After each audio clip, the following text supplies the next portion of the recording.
कि मनमोहन सिंह साहब एक पार्टीशन के रिफ्यूजी थे। वो एक भारत का एक पहला वजीर आजम था, प्रधानमंत्री था, जिसने मार्जिनलाइज कम्युनिटीज और ख़ास तौर से मुसलमानों को अपलिफ्ट करने के लिए, उनको हक दिलाने के लिए उन्होंने बहुत कोशिशें की।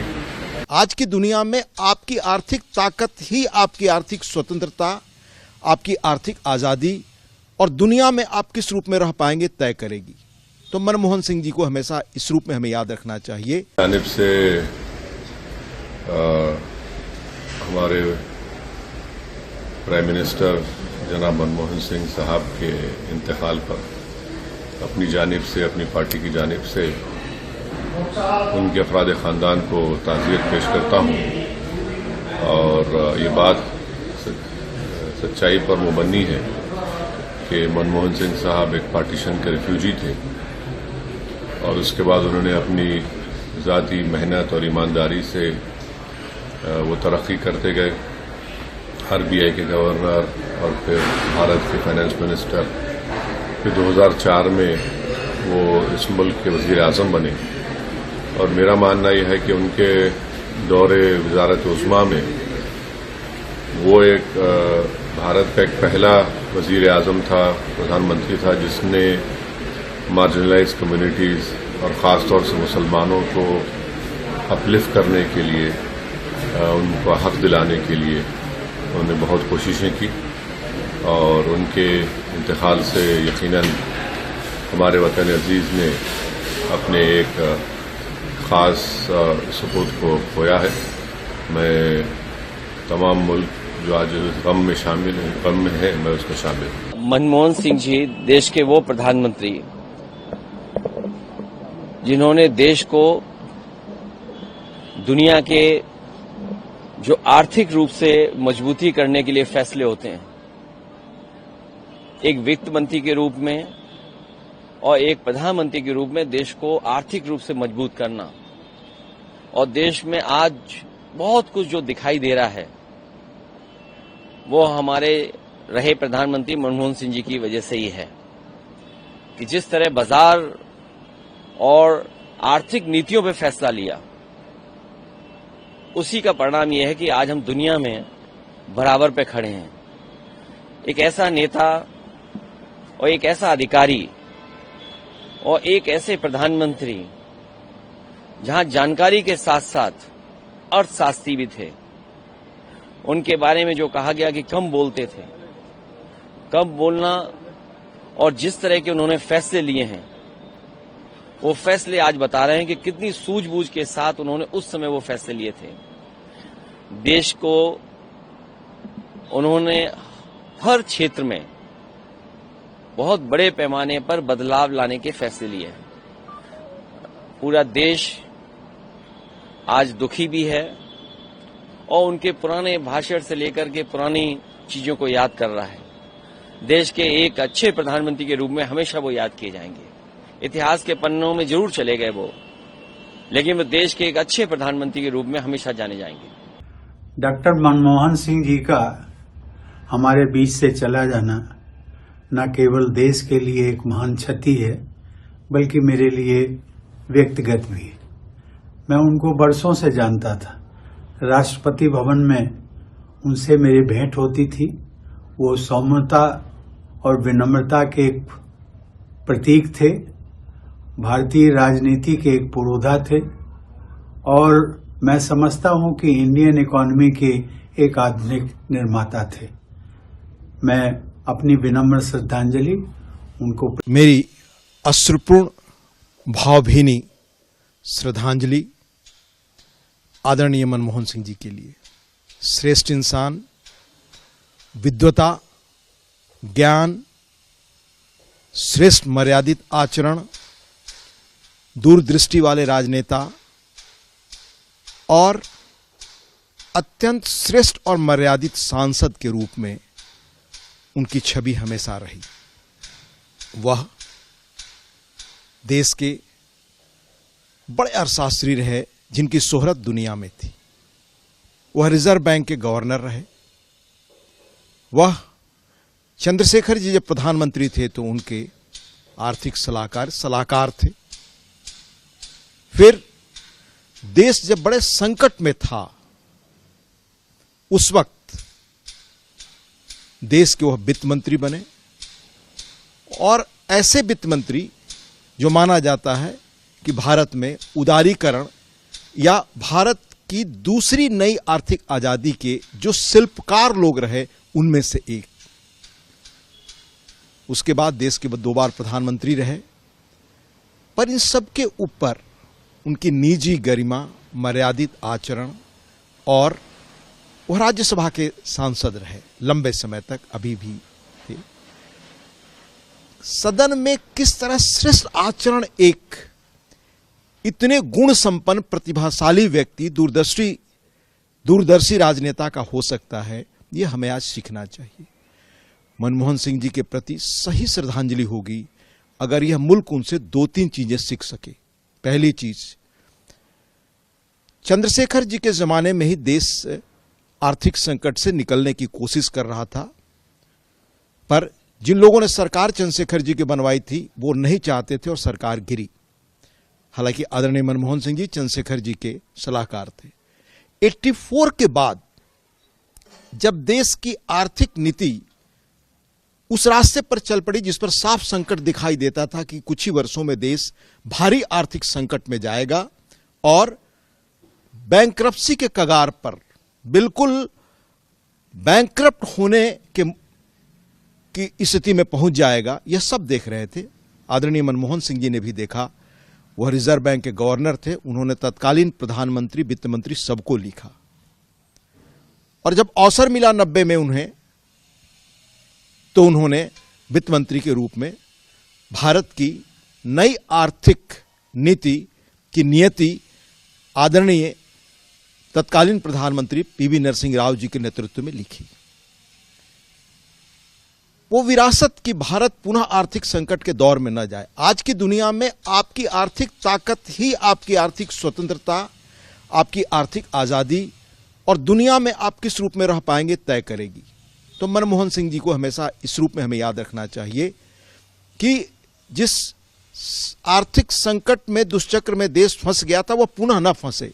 इसलिए 2 कदम मैं आपको आज उनकी स्मृति में बताना चाहूंगा। जैसे पुराने पेंशन की योजना जो चल रही थी देश में, उसका इतना बड़ा बोझ देश पर आ रहा था कि बहुत पहले से यह काम चल रहा था, लेकिन अटल बिहारी वाजपेयी की सरकार ने देखा कि ये आर्थिक बोझ देश बर्दाश्त नहीं कर पाएगा, इसलिए उसमें उन्होंने परिवर्तन किया। उसके बाद तुरंत मनमोहन सिंह जी की सरकार आ गई। आदरणीय मनमोहन सिंह जी की सरकार ने उसको आगे बढ़ाया और देश पुराने पेंशन की पद्धति से लौटा। पर दुखद बात थी कि पुनः वोट की राजनीति के लिए राजस्थान की पुरानी सरकार और उसी पार्टी की सरकार थी जिसमें आदरणीय मनमोहन सिंह जी थे, उस सरकार ने पुनः पुरानी पेंशन व्यवस्था को लागू की और उसके बाद देश के कई राज्यों ने लागू किया। ये आने वाले देश में देश के भविष्य को गिरवी रखेगा और पुनः वो संकट न आए, ये आदरणीय मनमोहन सिंह जी को याद करते हुए हमें याद रखना चाहिए और ये उनके प्रति सही श्रद्धांजलि होगी। दूसरी चीज, जो ये मुफ्त में देने की योजना चल पड़ी है हर राज्यों में, उसका क्या आर्थिक परिणाम होगा। आज देश के कई राज्य ऐसे हैं जो पुराने पेंशन और इस तरह की चीजों से वे ऐसी स्थिति में पहुंच गए हैं कि उनके पास वेतन देने के लिए पैसों की दिक्कत हो रही है। विकास के काम, शिक्षा के काम, स्वास्थ्य के काम, देश की आने वाली पीढ़ियों के लिए वो क्या कर सके, ये कोई उनके पास आर्थिक संकट के कारण ये परेशानी सामने आ रही है। तो मनमोहन सिंह जी के प्रति सही श्रद्धांजलि ये होगी कि उस महान व्यक्ति के इन कामों से, इन दृष्टियों से आज हम सीख सकें और हर राजनेता, चाहे वो किसी दल का हो, वह इस बात को अपनाए कि आर्थिक ताकत के बगैर दुनिया में हमारी पहचान नहीं रहेगी। हम कोई ऐसा काम नहीं करें जिससे हम देश के आर्थिक भविष्य को फिर 1990 की स्थिति में पहुंचाने की स्थिति बने। यही उनके प्रति सही श्रद्धांजलि होगी। अर्थशास्त्र के उद्भट विद्वान, आर्थिक सुधारों के महानायक श्री मनमोहन जी मौन हो गए। उनके जाने से आर्थिक सुधारों के एक युग का अंत हो गया। उनके आर्थिक सुधारों ने देश के विकास को नई दिशा और गति दी थी। सहज, सरल, सौम्य, शिष्ट मनमोहन जी को मेरा प्रणाम। भगवान दिवंगत आत्मा को शांति दें और उनके परिजनों को और संपूर्ण देश को ये गहन दुख सहन करने की क्षमता दें, यही प्रार्थना है। ओम शांति। सर, कोई ऐसा स्मरण पल जो आपके उनके साथ रहा हो? वे प्रधानमंत्री थे और मुख्यमंत्री के नाते मुझे उनके सानिध्य में रहने का सौभाग्य मिला था। एक बार मध्य प्रदेश में पाले के कारण, फ्रॉस्ट के कारण, शीतलहर के कारण जो पाला पड़ता है उससे फसलों का व्यापक नुकसान हो गया और हमने जब भारत सरकार से किसानों की सहायता करने का आग्रह किया, फसलों को जो नुकसान हुआ था, क्षति हुई थी, उसका आकलन करके, तो हमें यह कह दिया गया भारत सरकार की तरफ से कि पाला तो प्राकृतिक आपदा में आता ही नहीं है, इसलिए कोई राहत नहीं मिलेगी, राहत की राशि नहीं मिलेगी। मन बेचैन हो गया। मैं किसानों के साथ उपवास पर बैठ गया था, तब मनमोहन जी का फोन आया कि कभी आपकी हुकूमत भी आ सकती है, आप ऐसा मत कीजिए, दिल्ली बात करते हैं और समस्या है। मैंने कहा समस्या है, किसान परेशान है, तो बोले हल निकालते हैं। मैं दिल्ली आया, मनमोहन जी ने एक कमेटी बनाई, पाला प्राकृतिक आपदा है कि नहीं इसके लिए।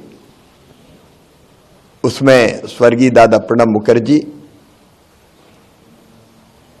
श्री शरद पवार जी, पी चिदम्बरम जी, उनके साथ मुझे भी रखा उन्होंने उस कमेटी में। और बाद में उस कमेटी ने साइंटिफिक आकलन करके ये कहा कि पाला भी प्राकृतिक आपदा है। और उसके बाद मध्य प्रदेश को 400 करोड़ रुपए की आर्थिक सहायता मनमोहन जी ने केंद्र सरकार ने दी थी किसानों के लिए। तो वो जो जायज बात होती थी उसको सुनते थे और समस्या होती थी तो समाधान करते थे। Manmohan Singh ji as a economist, as a reserve bank governor, adviser and also finance minister, as a prime minister, वो देश के लिए बहुत काम किया है। स्पेशली इकोनॉमिकल रिफॉर्म्स जो देश में लाए हैं वो बहुत कमिटमेंट के साथ, विश्वास के साथ वो निर्णय लिया है। और जो मनमोहन सिंह जी जो साहस निर्णय के लिए, और जब पीवी नरसिम्हा राव प्रधानमंत्री थे उनको पूरा अधिकार दिया था इस विषय पर। इसके कारण देश जो इकोनॉमिकल क्राइसिस आप अलग अलग देशों में देख रहे, वो स्थिति देखते हुए जो मनमोहन सिंह जो निर्णय के कारण आज एक स्टेबल इकोनॉमिकल सिचुएशन भारत में है, इसका एक फाउंडर। नमन, शत श्रद्धांजलि। मनमोहन सिंह जी एक ऐसी शख्सियत थे जो बहुत ही ईमानदार, बहुत ही निष्ठावान और बहुत ही कर्मठ व्यक्ति थे। मेरे को सौभाग्य मिला बहुत उनके साथ काम करने का, खास तौर से साउथ दिल्ली के अंदर जब उन्होंने इलेक्शन लड़ा, तब मैं उस समय इलेक्शन एजेंट थी उनकी। तो ऐसा व्यक्ति जो है, जो इतना सरल और इतना मतलब इतनी जबरदस्त तरीके से उनकी जो ज्ञान था, आप जानते हो वर्ल्ड बैंक के अंदर रहे थे, जो उन्होंने उस समय काम करा था, तो वो अपने आप में एक ऐतिहासिक काम था। हिंदुस्तान को एक उन्नति के रास्ते के ऊपर लेके आने वाले मनमोहन सिंह जी थे। उन्होंने शुरुआत जो है उन्होंने करी थी। मेरी तरफ से और परिवार को जो है भगवान जो है वो दे, संतावना देती हूँ कि उनको शक्ति दे सहन करने की। और मनमोहन सिंह जी जैसे व्यक्ति जो आज नहीं रहे हैं, सचमुच में राजनीति के अंदर भी और वैसे भी एक बहुत बड़ी क्षति हुई।